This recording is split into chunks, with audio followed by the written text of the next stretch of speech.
Welcome back to my YouTube channel. It's a football partisan here, ready to explore and analyze all things football. In today's video, I'll tell you 3 reasons why I think the World Cup is overrated. Number 1. Let's talk about the greatest player in history. If I were to ask you, name any great players, you'll probably name Pele, Maradona, Messi, whether you are a football fan or not.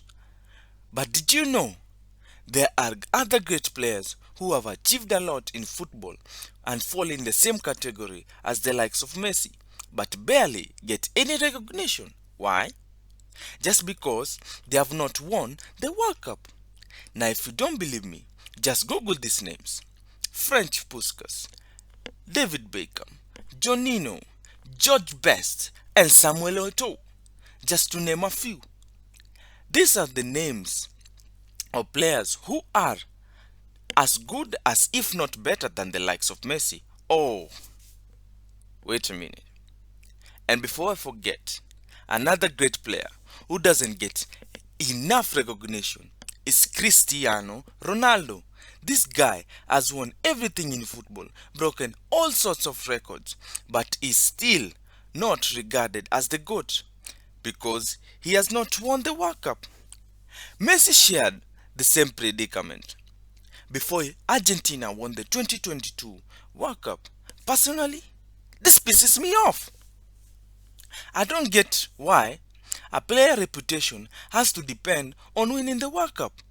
I mean, let's give the credit where it's due.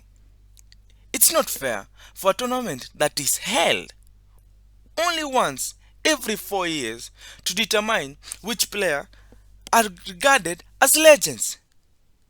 This takes me to my second point. As I mentioned before, the World Cup is held once every 4 years. Other tournaments like the EPL and the UEFA Champions League are held every year. At the end of each year, journalists, coaches, captains, and fans vote for the players to be awarded based on their performance and form throughout the year. The most prestigious awards are the Ballon d'Or and the FIFA Best Player Award. Normally, these awards are given to the best player, but during the years when we have the World Cup, the players are often overlooked. For example, remember the 2018 World Cup? Cristiano was the front runner for the Ballon d'Or and deserved the award, given that his performance throughout the year was remarkable. He played a major role in making sure Real Madrid won the Champions League, and he was the best player and the top scorer. However, the Ballon d'Or was awarded to Luka Modric just because he helped Croatia make it to the World Cup final. To me, that was insulting. How can you award someone for performing well for 1 month while overlooking someone who has been performing well in the whole year? I bet someone raised this issue because in 2022, France, the France football decided to present the Ballon d'Or in October, 2 months before the World Cup. Consequently, the best player, Karim Benzema, won.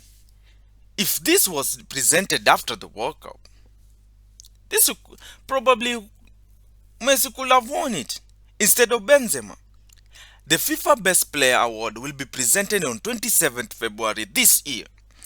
Ideally, Benzema should win, but it won't be surprising if it goes to Messi. This goes to show how the World Cup negatively influences the results of other major football awards. Most people mistake popularity gained during the World Cup for consistent performance throughout the year. Finally, let's talk about funding of the World Cup.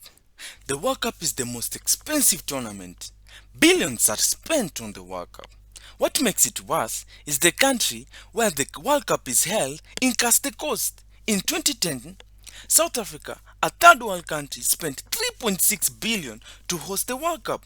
In 2014, Brazil, a second world country, spent 14 billion. Considering the rate of poverty in Brazil, this was absurd and had people demonstrating on the streets, demanding that the money should be used to address the country's economic crisis.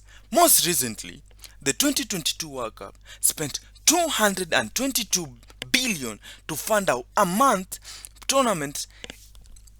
In return of this mega investment, just 72 billion. Now, you might be wondering where all the revenue generated from ticketing, media broadcasting rights, sponsorship, merchandise goes to. Well, FIFA gets most of the revenue. With this in mind, one can say FIFA officials benefit the most from the World Cup, while countries only get free publicity in hope of growing their tourism sector. I don't know about you, but in my opinion, the only countries that really benefit economically from the World Cup are developed countries like the US. That's it for today, guys. Thank you for watching. Don't forget to like, comment and subscribe. Till next time. Ciao.